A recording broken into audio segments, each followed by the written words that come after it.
ஜோதி அருட்பெருஞ்சோதி தனிப்பெருங்கருணை அருட்பெருஞ்சோதி எல்லாம் செயல்கூடும் எண்ணான அம்பலத்தே வள்ளல் திருமலரடி வாழ்க வாழ்க வள்ளல் திருமலரடி வாழ்க ஓதி உணர்ந்தோன் மலரடி வாழ்க ஓதானந்தோன் மலரடி வாழ்க. மலர்னா என்ன அப்படின்னு பார்த்தீங்கன்னா, நம்ம கண்ணை சுற்றி பூவாக இருக்குதான் மலர். புண்ணியம் செய்தார்க்கு பூ உண்டு மலர் உண்டு, நீர் உண்டு பூ உண்டு மலர் உண்டு. புண்ணியம் செய்தார்க்கு நீர் உண்டு மலர் உண்டு. நீருன்னா கண்ணில் வடிகிற நீர், மலர்னா கண்மலர். இந்த கண்ணை தான் வந்து மலர். இது கரும்புன்னுவாங்க. கரும்பு எங்கே இருக்குது? கரும்பு இதுக்கு பேர் தான் கரும்பு. ராஜராஜ கையில் கரும்பு இருந்தால் அந்த கரும்பு இல்லை, இதுக்கு பேர் தான் கரும்பு. இதை வச்சு தான் நம்ம பிறக்கும்போதே இது நம்ம கூடவே நம்ம தாய் கற்பத்திலேருந்து பிறக்கும் போதே முதல் நம்ம அம்மா கற்பத்தை உற்பத்தி முதல் இந்த 2 திருவடி தான் உற்பத்தி ஆகுது. இந்த விஞ்ஞானி ஆராய்ச்சியாளர்களும் கேடுங்க, முதல்ல எடுத்தது கருவில் சின்ன தலைப்பட்டுற மாதிரி சின்ன 2 கருவிழி இருக்கும். அந்த கருவிழி தான் சின்ன குழந்தைல பெரியவன வரைக்கும் ஒரே சைஸாக இருக்குது. இதுக்கு தான் நான் என்ன சொல்லிக்கிறாங்கன்னு கேட்டால், அகத்தியர் நாடி ஜோசியம் பார்க்குறவங்க, ரிஷிகள் காண்டம் எல்லாம் பெரிய பெரிய ஆதி ரேகை அம்சப்படியில் ஆதி ரேகை ரிஷிகள் கண்ட டிஎன். நல்லா புரிஞ்சுங்க, இதை பாருங்கள். இது ரிஷிகள் கண்ட டிஎன்னா மரபணு ஜோதிடம்னு சொல்லுவாங்க. டிஎன் அப்போ இன்னைக்கு கூட அந்த போகர் எங்கே பிறந்தாருன்றதுக்கு ஆராய்ச்சியால் கண்டுபிடிச்சி காஞ்சிபுரத்தில் பிறந்தான்னு கண்டுபிடிச்சிட்டான்.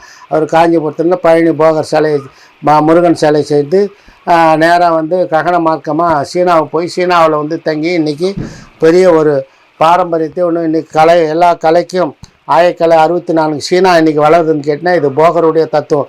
போகர் எழுதாத நூலே கிடையாது, போகர் எழுதாத தத்துவமே கிடையாது. அனைத்துக்கு ஏ முதல் இஜட்டு வரை அனைத்துக்கு எழுதி வச்ச போகர் பெருமான் எழுதிய அந்த நூலை அதுதான் டிஎன் ஆதிரேகை அடிப்படையிலான கர்மகாண்டம் ஓலைச்சுவடியில் எழுதி வச்சுக்கிறாங்க, சித்தர்கள் எழுதி வச்சுக்கிறாங்க. இதில் வந்துடலாம். இப்போ நான் பார்க்குறது எப்படின்னா, கர்மகாண்டத்தை பண்ணால் கைரேகை எனக்கு ஸ்பெஷலிஸ்ட்டு. நான் நிறைய பேருக்கு நான் தான் சொன்னேன், ஜோதிடம் பார்க்க எனக்கு 5 விதமான இருக்குதுங்க. ஒன்று பிறந்த ஜாதகத்தை கணிப்பேன். கணித்து அது என்ன ராசி, என்ன லக்கணம், என்ன தசை, என்ன புத்தி, என்ன அந்தரம் நடக்குது, எந்தெந்த கிரகம் எங்கே இருக்குது, எதனால் இவருக்கு என்ன நடக்குதுன்ற சொல்ல அது ஜோதிட அடிப்படை. அது அந்த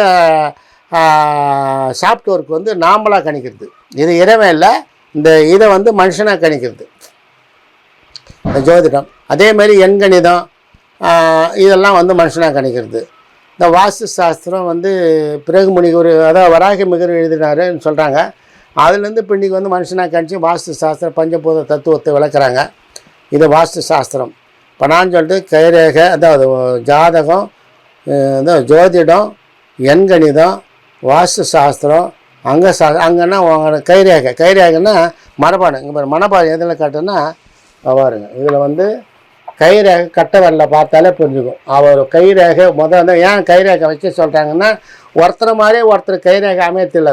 உலகத்தில் எத்தனை கோடி ஜனங்கள் பிறந்தாலும் அந்த அணுக்கள் இருக்கிற அந்த அணுக்கு இதில் இருக்கிற கோடு இருக்குது, சின்ன சின்ன கோடுலாம் அந்த மின்காந்த அலை போகிற மேட்டு பள்ளமான பகுதியில் மின்காந்த அலை எப்படி இந்த டிவி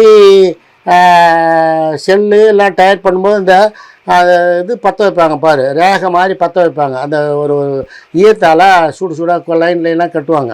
அதே மாதிரி தான் இதில் இந்த கையில் அதான் இந்த மின்காந்த நம்ம உடம்புக்கு மின்காந்த அலை இந்த ரேகையில் பள்ளமாக இருக்கும். அந்த பள்ளம் மூலியமாக தான் நம்மளுக்கு ஊடுருவி பாஞ்சு அதோட செயல்படுது. இதுக்கு தான் டிஎன் கர்மகாண்டம்னு கர்மகாண்ட ஜோதிடம். ஆனால் மரபணு அமைப்பு. எப்படி மரபணுன்னா, நாம் நான் எப்படி பிறந்தேன், ஜென்மத்தில் எங்கே இருந்தேன், எப்படி பண்ணணும் சொல்கிறது தான் மரபணு. அடியணை இப்போ என்கிட்ட நிறைய பேர் வருவாங்க. வரும்போதே ஜாதகத்தை எடுத்துருவாங்க. ஐயா எனக்கு ஜாதகம் சரியில்லை, என்னமே வேலை செய்யலை, என்னுடைய சூழ்நிலை சரியில்லை, எதில் போனாலும் எனக்கு தோல்வியாக இருக்குதுன்னாங்க. ஏன்னா அவர் பிறப்பு கர்மகாண்டம், ஜாதக அமைப்பு கிரக அமைப்பு அவருக்கு அமைஞ்சு சரியில்லை. சரியா அமைஞ்சு போச்சு, என்ன பண்ணுறது, மாற்றுறதுக்கு வழி இருக்குது. விதியை மதியால் வெல்லலாம். விதி மதி என்பது சந்திரன், விதி என்பது லக்கணம், கதி என்பது சூரியன். என்ன மறுபடியும் நிறைய சொல்லிக்கிறேன். ஒரு ஜாதகத்துலேயும் இந்த 3 தான் நான் பிடிச்சிக்கிறேன். இந்த 3ல் ஒருத்தனை விதியை வெல்லலாம்ன்றது என்னுடைய அசைக்க முடியாத நம்பிக்கை. இது வரைக்கும் நிறைய பேருக்கு செஞ்சு காட்டிக்கிறேன், செஞ்சு வச்சுக்கிறேன். அதனால் இதை கண்ணூரும் இதை கேட்டுக்கொண்டு இருக்கும் மெய்யடியார்கள் அன்பர்கள் எல்லோரும், நீங்கள் உங்கள் விதியை வெல்லணும், உங்கள் டைமை உங்கள் காலத்தை நல்ல காலமாக மாக்கணும்னா கட்டாயம் இந்த மனித பிறகு அதுக்கு தான் கொடுத்துக்குறான் இறைவனே. ஏன் 6வது வரி ஒன்று கொடுக்குறான் நம்மளுக்கு? 5 அறிவு முதல்ல சொல்லிக்கிறேன். 5 நினைக்கத்தாட சரி நிலைப்பேர். 2வது இந்த பொட்டு வைக்கிற இடத்துக்கு ஒன்றும் போகல, ஆக்னைக்கு போகிறதில்ல. ஆக்னை கொள்ளாந்து சிந்தி, அதுக்கு தான் சொல்கிறது. வாசியை போகும்போது சந்திர நாடியில் போகும்போது திட்டத்தை தீட்டு, வலது நாடியில் போகும்போது அந்த திட்டம் செயல்படுத்து, மறுபடியும் திட்டம் அமைக்கிறது. அதாவது காரணம், இந்த இப்படி தான் செய்யணும் அப்படின்னு முடிவு எடுக்கிறது சந்திரனில், இப்படி தான் செயல்படணும் அப்படின்னு சூரியனில். இதுக்கு இடையில் சுழிமொழி ஓடும்போது எதுவும் பண்ணக்கூடாது. அது வந்து பூஜைக்கு மட்டும்தான் அது. அதனால் இன்னும் ஒன்று. 2வது, எந்த திசை நோக்கி சந்திரன் நாடி ஓடும்போது தெற்கும் மேற்கும் உட்காந்துக்கின்னு முகத்தை திருப்பிக்கின்னு அந்த திட்டத்தை தேடணும். செயல்படும் போது சூரியனில் ஓடும்போது கிழக்கும் வடக்கும் முகமாக உட்காந்து அந்த திட்டத்தை வந்து செயல்படுத்தணும்.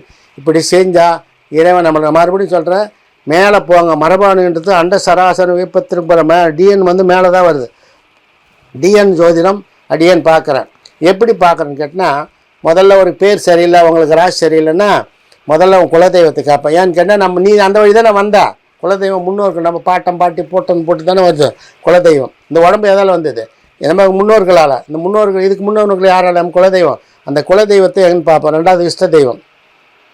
3வது தாத்தா. அதாவது தாத்தாவுக்கு இப்போ நான் இருக்குன்னா என்னுடைய தாத்தாவுக்கு அப்பா, எங்கள் தாத்தா, எங்கள் அம்மா, எங்கள் அப்பா, இந்த பேரையெல்லாம் போட்டு பார்க்கணும். போட்டு பார்த்து இந்த வீரப்பன்றவருக்கு ஏன் இந்த கஷ்டம் வருது, ஏன் வந்து இதை பண்ணுறாரு, இப்போ யூடியூப் போட்டு ஏன் பண்ணுறா, இவருக்கு எதனால் இந்த லக்கு கிடைக்குது அப்படின்னு பார்க்கறது தான் டிஎன் மரபணு ஜோதிடம். இந்த மரபணு ஜோதிடம் கட்ட வரல பார்ப்பேன். வரவங்களுக்கு கட்ட வரல கேரியாக லென்ஸ் வச்சு பார்த்து கரெக்டாக இது எதனால் வருது, எத்தனை லென்ஸ் எத்தனை கோடுன்னு கனெக்ட் பண்ணிட்டு இந்த கட்ட வரல.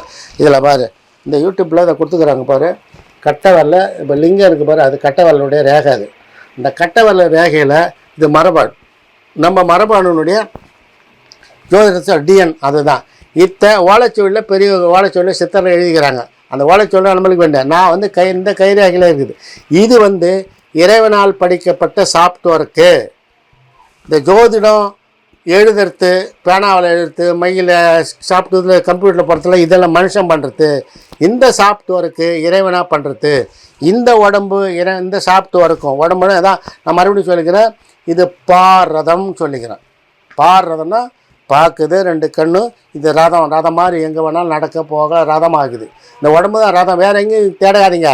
புரியுதா? தயவுசெய்து சொல்கிறேன். என்னடா இவர் ஏதோ பேசுகிறேன்னு நினைக்காதீங்க. உண்மை தான் நான் சொல்கிறது. வள்ளல் பெருமான் சொன்னதான் நான் சொல்லி உட்காந்துக்கிறப்ப. வள்ளல் பெருமா தான் பேசுகிறாரு. புரியுதா? அதனால் இந்த உடம்பு தான் நம்ம பக்குவமாக வச்சுக்கணும். உடம்பை வந்து அழியாத உடம்பாக்கி மறுபடியும் இந்த இறைவனோட போய் சேரணும். அதுக்கு நில ரகசியங்கள் நிறையா இருக்குது. உணவு முறை இருக்குது. உணவு முறைன்னா மலைக்குற்றம் சளி குற்றம் இருக்கக்கூடாது. மலைக்குற்றம் இருக்கக்கூடாது. என்ன கண்டதெல்லாம் தின்னுவிட்டு மலமாக வந்துடும்.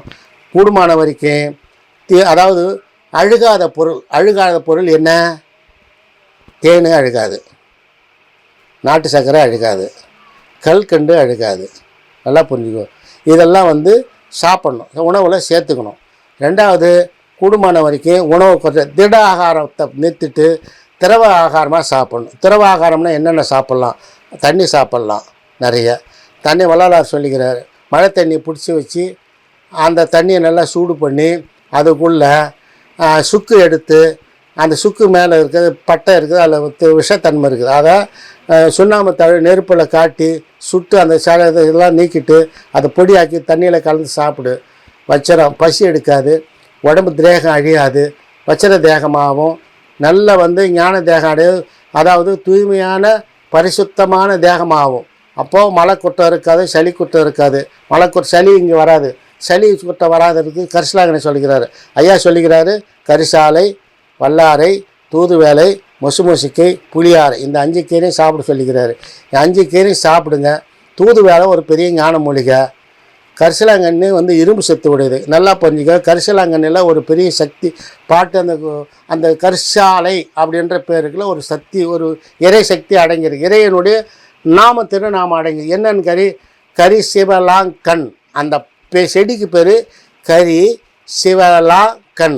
அப்படின்னா என்னன்னா, கரி என்பது ஆனைமுகன் விநாயகரும், சிவ என்பது சிவனையும், கரிசலாங்கண் என்பது கண்ணனையும் குறிக்கிறதால இந்த மும்மூர்த்தியும் அதில் இருக்கிறதா அடக்கம்.